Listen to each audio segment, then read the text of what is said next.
o Brasil é ou não é todo mundo? O Brasil definitivamente não é todo mundo, mas parece que o pessoal quer ser o Brasil.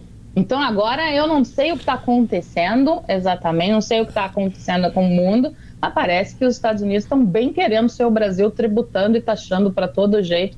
Never go full Brasil. A gente não tem uma boa experiência. Posso pegar um gancho nisso? Vai lá. Ô Duquesa, o Marcos Lisboa deu uma entrevista para o Estadão, né, que ele disse que os Estados Unidos estão copiando o Brasil ao adotar as políticas fiscais que deram errado aqui. Você acha mesmo que o que a gente está vendo é o governo americano tendo uma postura mais fechadista, assim, da economia, como a gente teve até os anos 90 por aqui, ou é uma estratégia de negociação, mas com o revólver na mesa, né? É uma estratégia de negociação com o revólver na mesa e uma estratégia um pouco kamikaze, Gabriel, porque tudo pode acontecer em qualquer dia. Por exemplo, hoje a gente acordou com a ideia da taxação, né, não é uma taxação, mas um combinado de que as empresas americanas ali de desenvolvimento de inteligência artificial vão repassar 15% da receita de venda, né, de exportação para a China para o governo dos Estados Unidos. O que seria basicamente um imposto de exportação. Então parece que não tem fim esse buraco. Quanto mais a gente está vendo, mais confusão a gente está vendo, e isso pode ser bom do ponto de vista da arrecadação, que eu disse, né, já falei isso algumas vezes na rede, que é inegável que os Estados Unidos têm um aumento de arrecadação em virtude das tarifas, mas a que preço no longo prazo? A que preço que isso vai acontecer? Então, tudo isso é tudo muito novo, é tudo muito negociação com revólver na mesa, mas a gente não sabe como é que isso vai se desenvolver no médio e no longo prazo, porque é fechar o mercado.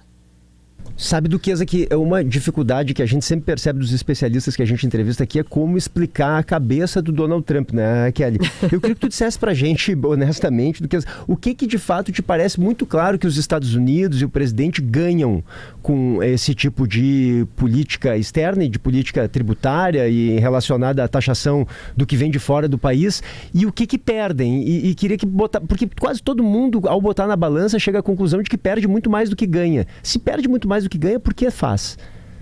É uma ideia muito antiga, PG, principalmente ali dos Estados Unidos. Existiu, né, essa ideia ali no início, meados do século passado, vamos dizer, meados do século passado, de que quanto mais eu fecho o mercado, e é uma coisa que a gente tinha aqui até os anos 90, mais eu consigo desenvolver o meu mercado interno, mais eu consigo gerar empregos e ter algum tipo, né, de competição e algum tipo de desenvolvimento aqui. A gente segue essa cartilha, então a gente pode dizer para os Estados Unidos de cadeira que isso não dá certo. A gente sabe que fechar o mercado acaba custando o desenvolvimento, acaba custando a inovação, porque o protecionismo faz com que as empresas fiquem mais cômodas, fiquem mais acomodadas e não busquem ali alguma coisa para se desenvolver ou para competir. A gente sabe disso desde os anos 80, 90. Então, o caminho que Donald Trump está fazendo é o seguinte, olha, se eu tenho tanta importação e se eu colocar um percentual X em cima disso, eu consigo aumentar a arrecadação e a partir de aumentar essa arrecadação eu consigo diminuir impostos internos para os americanos que moram aqui. O problema é que a conta nunca é redonda assim, nunca é simples assim. Então essa que é a dificuldade, porque não acontece exatamente como eu mexo em A, acontece B, eu mexo em C, acontece D. Não é assim. Gabriel. Se fosse assim, não existiria a figura do tributarista, né, Duquesa? Exatamente. Mas eu quero falar aqui das reações. O governo está prometendo que vai salvar as empresas sem comprometer a meta fiscal, que já está mais comprometida que a presidência do Hugo Mota, né? Isso é realista ou é uma comunicação para acalmar o mercado?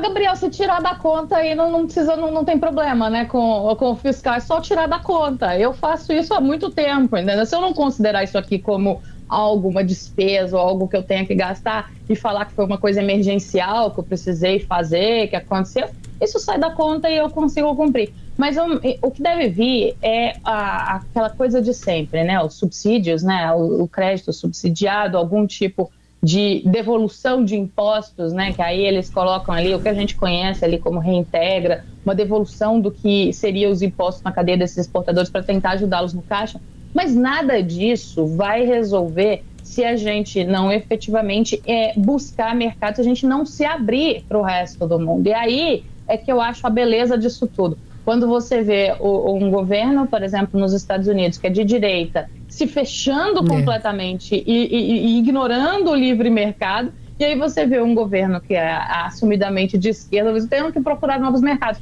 Eu tô achando isso tudo meio karma, meio um negócio meio que vai rodando ali, eu tô achando bonito. A gente ouviu um economista dizer isso, é a primeira vez que eu vejo um governo, a primeira vez que eu vejo a direita defendendo protecionismo e a esquerda defendendo o livre comércio.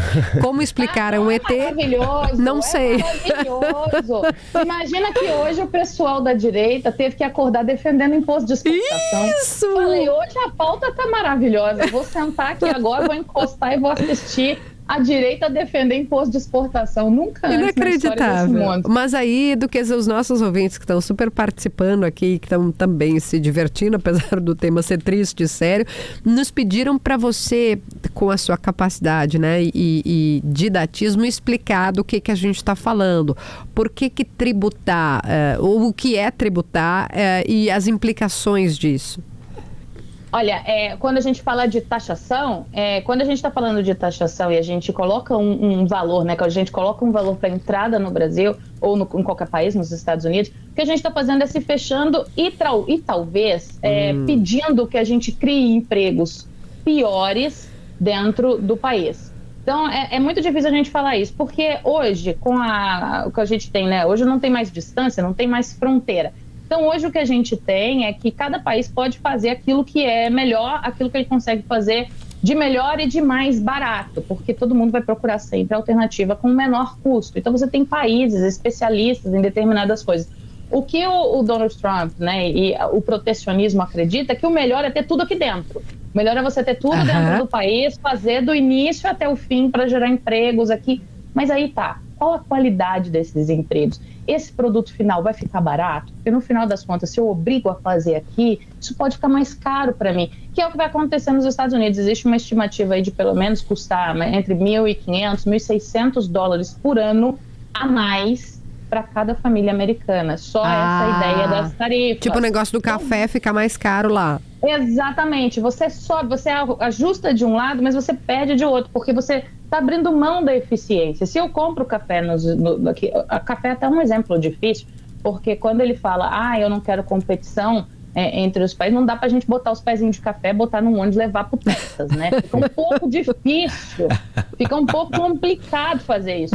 Mas, na realidade, ele está pensando em produtos acabados. Mas quando a gente fala em produtos acabados, também existe uma dificuldade. Então, também existe uma dificuldade de você estar abrindo mão de eficiência e custo mais baixo para um valor mais alto, mas pelo menos eu estou fazendo aqui. Então, é uma coisa que no médio e longo prazo, normalmente, não se sustenta. Gabriel. Duquesa, na semana passada circulou a informação de que o presidente Lula pediu para o Ministério da Fazenda uma lista de possíveis retaliações contra o tarifaço americano. A gente tem condição de entrar nessa briga de igual para igual, como a China fez, né? Quando ficou, eu aumento 50%, aumento 50%, aumento 70%, chegou até mais de 100%, e aí todo mundo voltou a ser adulto e sentou para conversar. A gente consegue fazer algo nessa linha? A gente não só não consegue, como a gente não tem capital político para isso, né? Já imaginou, você coloca aqui uma retaliação em algum tipo de produto americano aqui, aí é um negócio... Na taxa das blusinhas já foi uma confusão que só vendo. E aí era um negócio que não era nem atingia tanto assim, não era nem uma questão comercial, como é agora, de fato, uma questão de comércio internacional. Mas imagina só se a gente começa a fazer uma retaliação nos Estados Unidos e a gente tem aqui um problema grave seja de inflação ou seja até do capital político, as pessoas ali... Olha, já é um governo que já tem aquela pecha do meme, do taxade e de tudo mais. Eu acho que não é um lugar bom para eles navegarem nesse momento.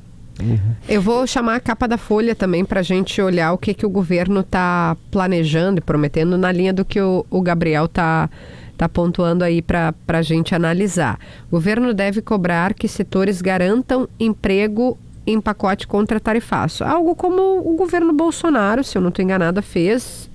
Não sei se o governo Bolsonaro, agora estou em dúvida, na pandemia, né? Algo que tu exige. E teve um outro que o Lula fez também antes, enfim, de você cobrar que se mantenham empregos para as empresas que acessarem esse pacote. Aí tem crédito subsidiado pelo Tesouro Nacional. Tem medidas como a postergação do pagamento de tributos, então adia o pagamento, dá um pouquinho mais de prazo para dar alívio no caixa, e também inclui compras públicas por parte do governo para que essas empresas não fiquem sem vender os seus produtos, e ainda a antecipação de benefícios tributários. Isso aqui estava em discussão aqui no Rio Grande do Sul também, né, os créditos de ICMS. Vamos lá, quer ir um por um ou quer analisar o conjunto? São os mesmos de sempre. Não tem muito. É verdade, tem toda a razão. Não tem muita novidade.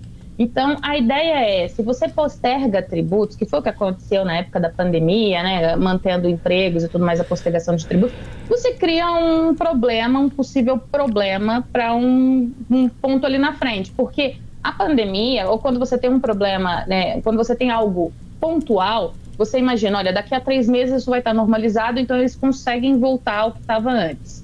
Ou então a gente entra na ideia ali do crédito subsidiado, que aí vai ad eterno, que você nunca mais vai conseguir tirar aquilo ali. Uma vez que você conseguir conceder um benefício, o Brasil funciona assim. Agora, eu acho engraçado, por exemplo, a antecipação de benefícios tributários, porque no meu estado, aqui em Minas Gerais também, São Paulo anunciou, Rio Grande do Sul também, mas ali, às vezes, tem muito do direito do contribuinte, né? O contribuinte deveria receber aqueles créditos, o Estado, por uma certa forma, não repassava e agora diz, não, eu vou repassar.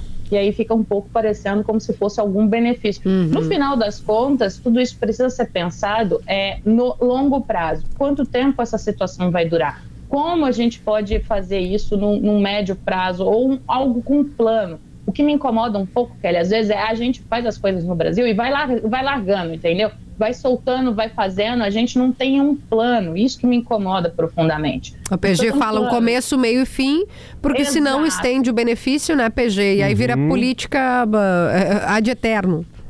Exato, a gente precisa ter uma ideia. Olha, estamos saindo daqui, vamos passar por aqui, vamos chegar ali. Senão a gente cria confusão depois para a gente mesmo resolver. Como foi uma série de benefícios que a gente teve, o PERSE, por exemplo, né, que a gente falou lá dos influenciadores e tudo mais, que tiveram ali aquele benefício. Então, no final das contas, a gente cria um problema depois para a gente mesmo. Então, a gente precisa ter um plano, a gente precisa começar, ter meio e fim. Mas brasileiro com plano, a gente sabe como é que funciona, né? Não tem muita coisa. A gente está conversando com a Maria Carolina Gontijo, que é do TESA de Tax, que é uma consultora tributária, advogada, tô certo, né? E colunista do Estadão e muito conhecida justamente por interpretar esses assuntos que são tão árduos, difíceis, de maneira muito acessível. Eu vou te fazer uma pergunta muito ampla, Maria Carolina, que é sobre a tua avaliação sobre a condução da economia de um modo geral pelo governo atual. Queria que tu falasse um pouco sobre isso, o teu ponto de vista, por favor.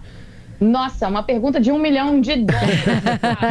Pergunta de $1 milhão. O que acontece, eu sempre disse que seria curioso observar esse governo, porque é um governo que gosta de governar com muito dinheiro. Fazer isso com pouco dinheiro é um desafio, e é o momento em que eles entraram ali. Eu até não questiono muito, não, porque eu também sou um pouco dessas, assim, que gosta bastante, né, de ter ali governar com bastante dinheiro, então eu também não corto gasto não, sabe? Não sei quem tá ouvindo a gente, mas eu não sou muito fã de cortar gasto. Todo mundo gosta, né? Eu gosto de ajustar a receita, eu gosto de aumentar a minha receita, enfim.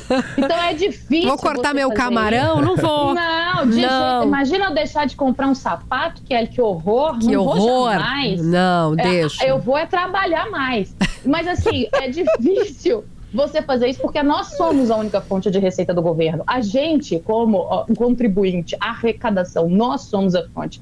E a gente já não aguenta mais a quantidade de tributos que a gente suporta. Então é muito difícil fechar a conta entre quem gosta de gastar e quem não aguenta mais pagar.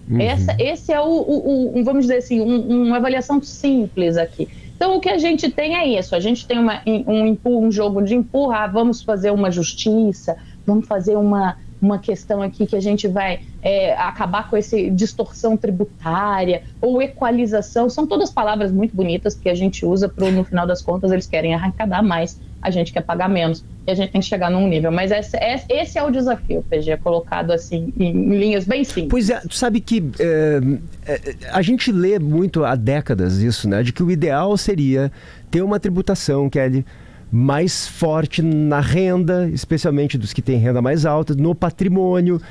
A gente tem uma questão aqui que é no Brasil, né, desde o governo Fernando Henrique não são tributados os lucros e dividendos e que deveria ter um imposto mais baixo, menor no consumo. Sempre se ouviu isso, né? Por que deveria ter um imposto menor no consumo? Porque para as pessoas que têm muito dinheiro comprar um iPhone, talvez não faça muita diferença, né? Mas o iPhone tem o mesmo preço para todo mundo, então para uma pessoa que tem pouco dinheiro, que tem baixa renda, o iPhone é o salário inteiro dela. Então o ideal seria tributar menos no consumo e tributar menos na renda das pessoas, mesmo quem tem mais renda deveria pagar mais do que paga hoje. Por que a gente não muda isso? Eu sei que tem uma reforma tributária que já foi aprovada um pedaço, ela continua em tramitação, mas a gente não percebe uma mudança concreta nisso, que me parece um problema estrutural e profundo do Brasil, que não muda nunca, Maria Carolina. É um problema estrutural que o próprio governo criou para si mesmo. Por isso que eu acho legal, porque ele cria problemas que depois estouram no colo dele. Por exemplo, o caso dos dividendos. O governo, lá em 1995, optou por eu vou fiscalizar mais as empresas, eu vou tributar as empresas e não vou tributar as pessoas físicas. Essa é uma escolha, que a fiscalização fica mais fácil, fica mais concentrada. Então, essa foi uma escolha que o Brasil tomou. Então, se o Brasil quer fazer agora uma tributação na renda da pessoa física, ele precisa revisitar a renda da pessoa jurídica. Só que é uma coisa que ninguém quer fazer, é uma coisa que no final das contas vai empurrando. Então, o Brasil é o famoso país do jeitinho.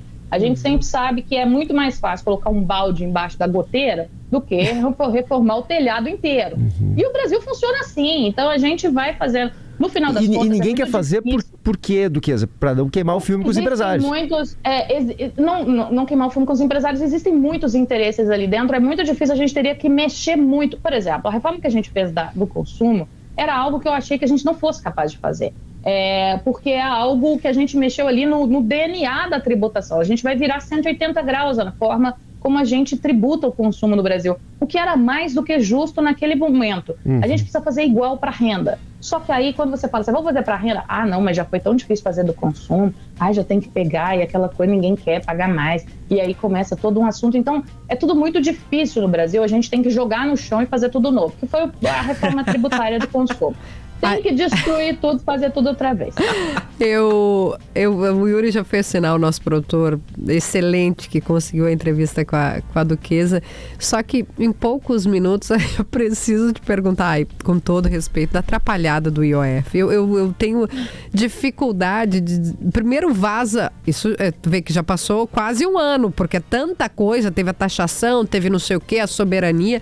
Mas quando o governo vaza pelo ministro dos Transportes, depois o presidente diz que a culpa é do Haddad, que volta atrás, depois ele não tinha voltado atrás, falou, Didi não teria feito com tanto empenho e tanta efetividade. Como é que a gente... Eu até cheguei a falar isso, faltou só o Didi com o extintor, entendeu? Faltou só o Didi entrar com o extintor no meio daquele rolê. Um negócio porque absurdo. Os ternos de tamanho maior do que adequado, todos já usam, né? Com todo o respeito, que vão recortar. Olha aqui a Rádio Gaúcha. Com todo o respeito ao Didi e aos demais envolvidos. Todos, aos trapalhões. Mas assim, é uma questão tão... Aquilo tudo foi tão absurdo que eu tava num evento e eu tava falando sobre a reforma tributária, eu tava com o meu relógio assim, e meu relógio disparou tanto com as notificações do celular que eu não sabia se o relógio estava estragado ou se realmente tinha acontecido alguma coisa que acabou o Brasil. Então eu falei, gente, será que o meu relógio está tentando me matar? E alguma coisa assim, tá me dando choque? Eu não estava entendendo. Foi um absurdo, foi uma atrapalhada gigantesca. No final das contas, até o final foi uma atrapalhada, né? Porque até no final do STF, no final das contas, volta para cobrar. E quem é que vai cobrar, como vai cobrar? Eu lembro que eu estava de férias e falei assim, eu não quero saber disso não, vou resolver, quando estiver pronto eu volto. Então, não dá pra gente, no Brasil... Aí eu falo, como é que você explica isso para um investidor estrangeiro? Isso! Como é que você explica isso para alguém que quer colocar o dinheiro no Brasil? Muitas das pessoas às vezes vão lá no meu Instagram e tal, vão lá e falam assim, mas é uma enviada da Faria Lima, mas é a representante do mercado. E eu tenho que dizer para vocês, o mercado quer dinheiro, ele não tá nem aí. Inclusive, ele prefere que todo mundo tenha dinheiro, para todo mundo comprar bastante, para ele ganhar mais dinheiro ainda. Então não existe essa questão de é o mercado contra todo mundo, ou os ricos vão pagar. Não, o mercado quer que todo mundo tenha dinheiro, todo mundo gaste bastante dinheiro com eles para eles ficarem super ricos. No final das contas, o que a gente teve aqui foi uma palhaçada, uma presepada, que aí você vê para uma pessoa que quer investir num país, que está ali, um país tropical, que já é conhecido por suas bagunças.